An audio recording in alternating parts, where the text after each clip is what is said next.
welcome kindred spirits to Wishcrafting.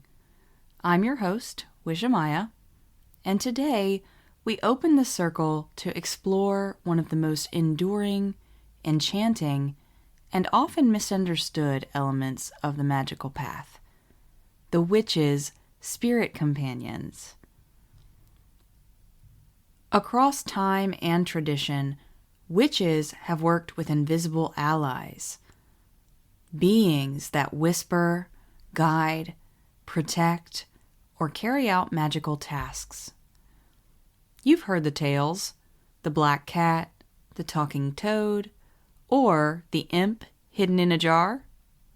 But beneath the superstition lies a deeper truth, a lineage of magical partnership between the human and the spirit world.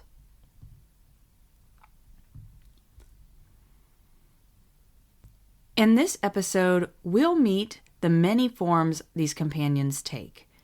We're going to touch on familiars of folklore and nature, servitors of modern chaos magic, thralls and bound spirits, and finally, free allies, spirits who choose to walk with us of their own volition.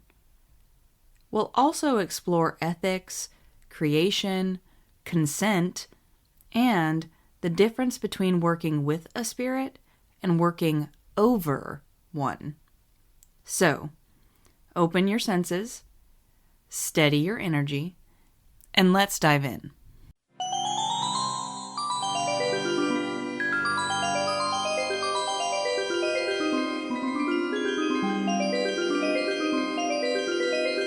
Now, let's begin with the familiar, arguably the most iconic spirit companion in the Western magical imagination. In European witchcraft and folklore, particularly during the witch trials, which was a period from the 15th to the 17th centuries, familiars were said to be animal spirits or demons who served witches. They were often accused of suckling somewhere on the witch's body, often a third nipple, or they were said to live in marks or moles on a witch's body, and often tales of them whispering secrets to witches during rituals or sabbats came floating about, creating a stir during this time period. These familiars took on the form of black cats, hares, toads, mice, and birds, leaving behind a lingering negative superstition towards many of these creatures that we still experience today. Sometimes familiars spoke, sometimes they served as messengers, and sometimes they protected the witch from harm. In most accounts detailed from the witch trials, they were gifted by the devil himself to the witch that had signed his little black book. In others, they were inherited or spontaneously appeared. To be quite frank with you, listener, the idea of a witch's familiar was one that was popularized firstly by the Malleus Maleficarum, which you might have heard of before. Published in 1486, its title translates to The Witch's Hammer, and this was not a nice text. It was a text written by a hateful man and thinly veiled as an instruction manual to find, try, and essentially kill women under the guise of them being witches. All of the creatures that were said to be common familiars, black cats, hares, toads, mice, birds, those are all very common creatures, not just in and around human cities, but literally everywhere, especially in the 15th, 16th, and 17th centuries. Even more so, I would argue. So really, the familiar served as a way for accusations to begin or to be corroborated. For example, something along the lines of, "Well, Miss Abigail had a toad on her doorstep this morning. Surely it's a sign the devil was visiting until the small hours of the morning last night." That kind of thing, you know?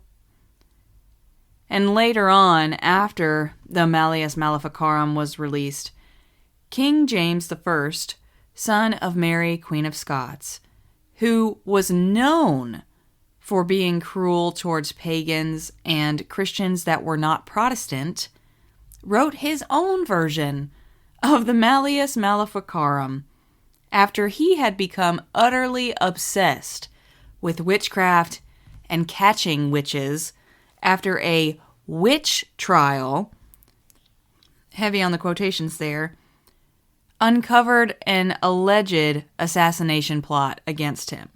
And he was obsessed with assassination plots against him because his mom went through quite a lot, and it took a bit for him to get put on the throne. And he was paranoid about somebody trying to dethrone him his entire life. However, his book was called Demonology, and he expanded and solidified the idea of a witch's familiar as evidence. Now, King James, mind you, is the same King James from the King James Version of the Bible, the version that takes key words from heavy-hitting passages and turns them into the notably less neighborly and more violent, cruel, and hypocritical passages that many of the bigoted, homophobic, transphobic, and racist Christians love to reference today. So, not exactly a great legacy there. But, if we peel back the sensationalism and the horror of the witch trial period, what you find is a pattern that is repeated in animist and magical cultures across the world. And that is that the witch is not alone. This fact predates the witch trials by a landslide and transcends linear time. The witch works with spirits of nature, animals, elementals, ancestors, or the chthonic. These spirits guide the witch, empower the witch, teach the witch. Unfortunately, in Europe and later in the United States during the witch trials, this relationship was criminalized and twisted into a sign of infernal pacts, when the truth is far more nuanced and far more magical than the Puritan folks could ever have imagined. In some modern magical traditions, familiars were seen as external spirits. In others, they were seen as aspects of the witch's own soul, projected outward in the form of a magical helper. As time has progressed, the idea of what a familiar is has naturally shifted and evolved over time. And today, many witches reclaim the idea of the familiar, but in a different, often more respectful light. The modern understanding of a familiar has evolved, as it should. Today, if a witch were to tell you about her familiar, they could be referring to many different kinds of spiritual allies. For example, some work with living animals who seem deeply bonded to their practice. A cat that joins in on every spell, a bird who shows up at key moments, a dog who protects the circle. These are not tools, they are partners in magic. For me, every time that I pull tarot cards for myself and I am completely alone, I have a spider friend that watches over my divining. I swear to you, it happens every single time, and it's always one lone spider. Sometimes it's the same kind of spider, sometimes it's not. Oftentimes it's an orb weaver, but nevertheless, a spider shows up. And seems to simply watch guard as I do the work that I need to do. It's almost as if they aid me as I step away from actively weaving the web to instead look at the web as a whole when I do my divination. I cherish these familiars and I thank them every time before I move them safely outside onto one of my many potted plants.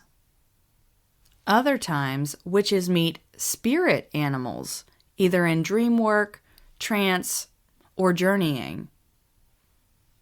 These creatures are guides who appear in meditations, who shapeshift, speak, or offer other protections while we are in the other realms.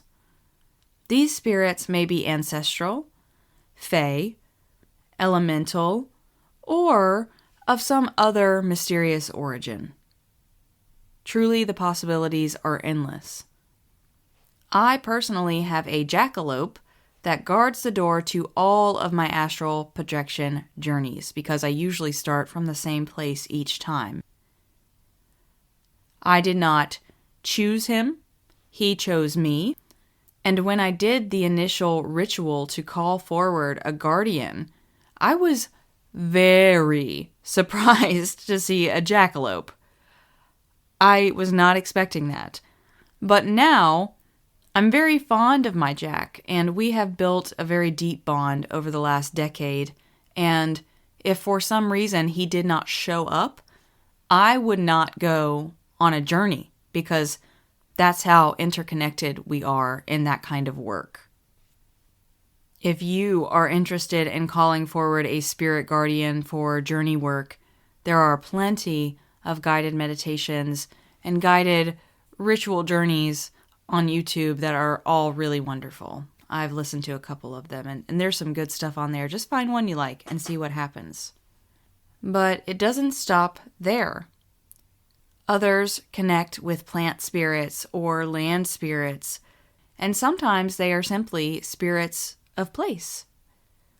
These spirits could act as familiars in a wider, earth-based sense, and usually only after an established relationship or elaborate ritual to show reverence and give, an offering to align an allyship happens. In all of these forms, however, the familiar is not a servant. It is a relationship. It is a bond that grows through time, through trust, and especially through shared purpose. That is a big, important key.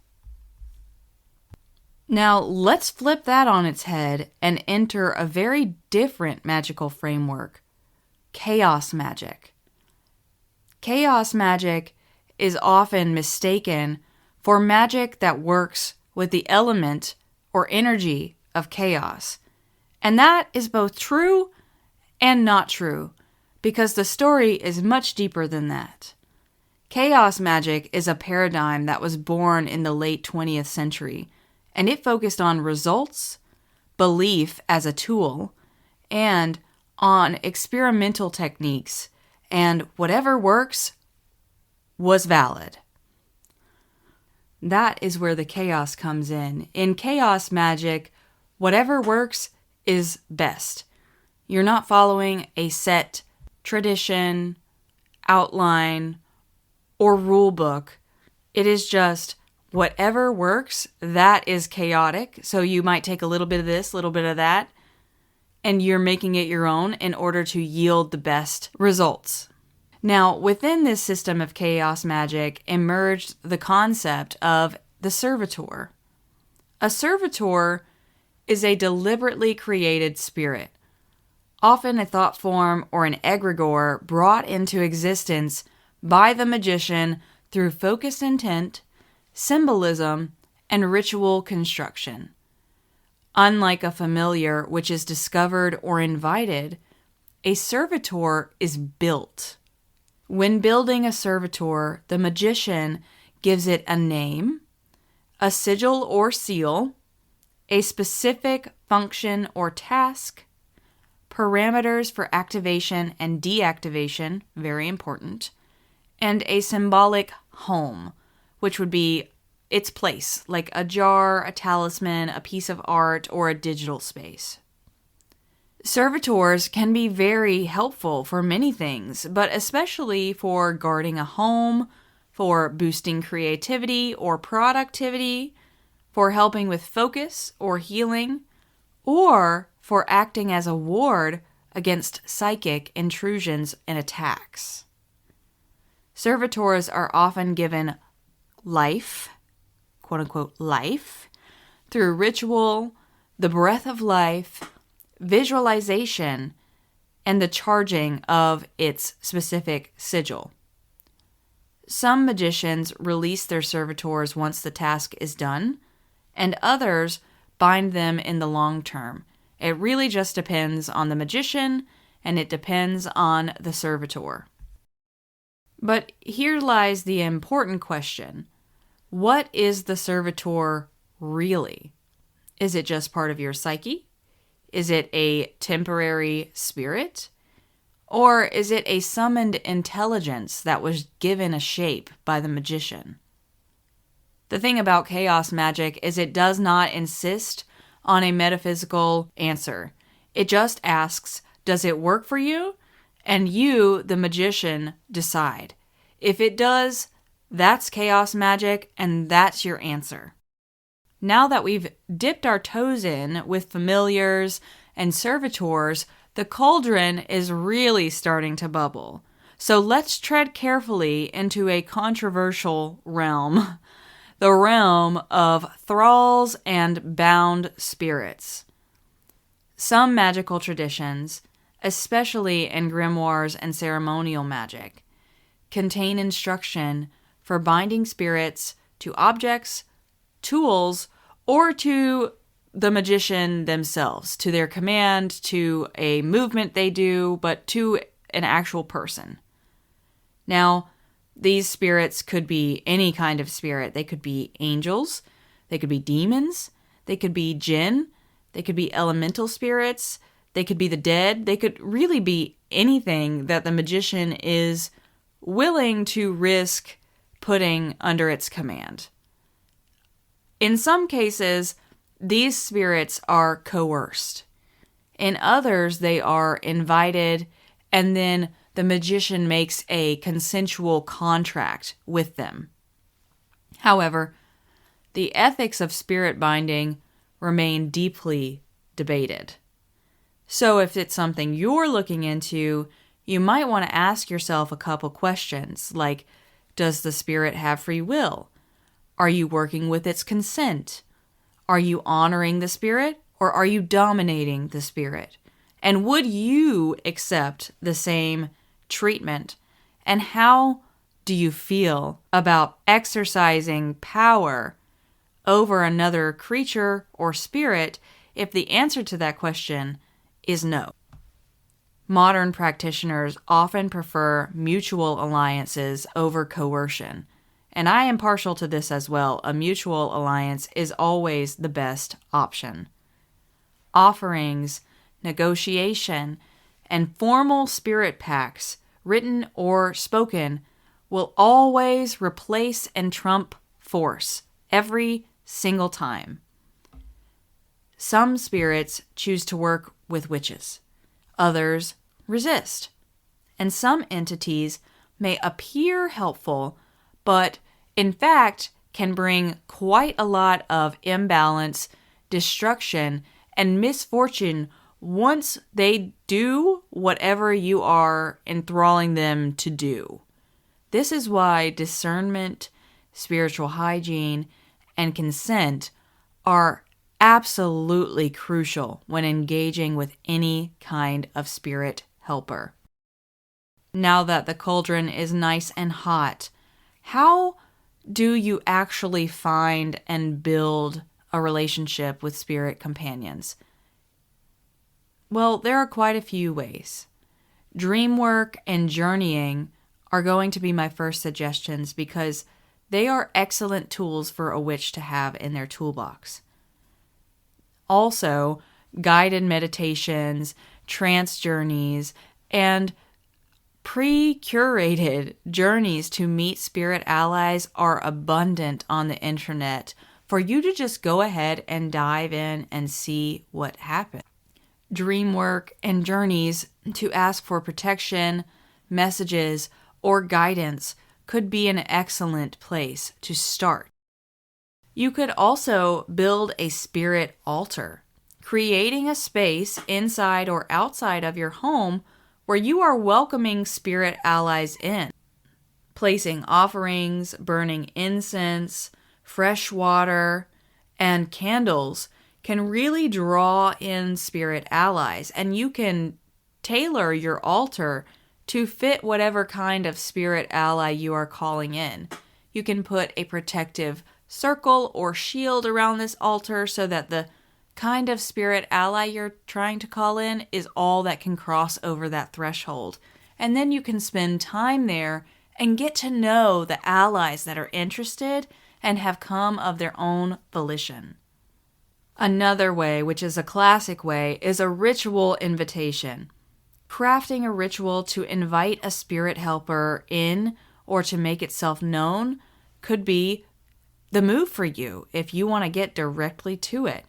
Just make sure that you set your boundaries and define your intentions and use your protections wisely. I do not recommend going into any kind of spirit communication or work, especially a ritual invitation, without very clear, very defined intentions on what you are getting out of it and what you are inviting in. That way you protect yourself, your home, and your loved ones in longevity while you do the working you're trying to do. Perhaps the easiest way to start engaging in spiritual alliances are through observation and relationship. Just pay attention to the recurring animals, signs, and synchronicities in your life. It doesn't require anything but your attention, and it's important to practice this because some allies only reveal themselves after trust is built slowly, when they get to know who you are and what you're about. So giving them that time and that space through observation and careful building of the relationship can be a very rewarding and easy way to engage with spirit alliances. It also has a wonderful side effect of presence and becoming more in touch with your life and the world around you. My last suggestion for developing a spirit alliance could be quite fun, and that is with creative engagement. Drawing, naming, or writing about your spirit helper could really build an energetic connection. Making a poem or a piece of art that is inspired by the kind of spirit ally you want to call in, and then doing what you would with that, maybe at your altar or in a ritual invitation, can really deepen, but also just get that flow happening between you and your intention to put that call for a spirit ally out there. If you're not a visual artist, playing music that has the same vibe as the spirit ally you want to call in, dancing to that music, or visiting or looking at inspirational photos of whatever the vibe is of the spirit ally you want to call in could also be a really fun way to do that. If you like Pinterest, make your spirit ally a Pinterest board, whether you have one or not. If you don't have one, making a Pinterest board to call in whatever it is that you want, the energy of the spirit ally you're trying to call them in quickly, to call them in more precisely. But if you do have a spiritual ally, I can tell you from experience, most different kinds of spirits are absolutely just tickled pink by the idea of a Pinterest board. I don't know what it is about Pinterest boards specifically, but I have found that my spirit allies that I make Pinterest boards, they always find it to be very, very charming and delightful, and they like that it's tailored to their energy. So that's something you could try. It's free, it's fun, It's also very creative and simple and easy to do. But whatever you choose, whichever journey and path you decide to walk when it comes to spirit alliances, it's very important that you remember that respect, gratitude, and sovereignty will further you on your path that much more, will really make sure the path is solid beneath your feet and that you get exactly where you need to go, and the spirits that you're allying yourself with do as well. Just like you would with a friend, you're building trust here. You're building a relationship. I suggest that you never demand from a spirit and that you always honor those who walk amongst us unseen. Listener, thank you so much for joining me today in the liminal woods, the shadowy crossroads, and the glowing hearth where we meet our spirit companions.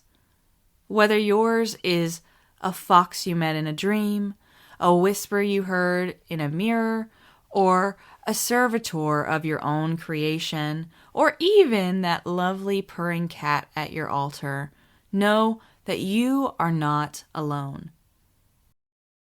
Listener, if you would like to get in touch with me, everything you need to find me will be in the show notes. But until then, walk gently, listen deeply, and may your circle be filled with loyal allies, both seen and unseen. I will catch you in the next episode, and until then, don't forget to keep your roots deep and your dreams wild.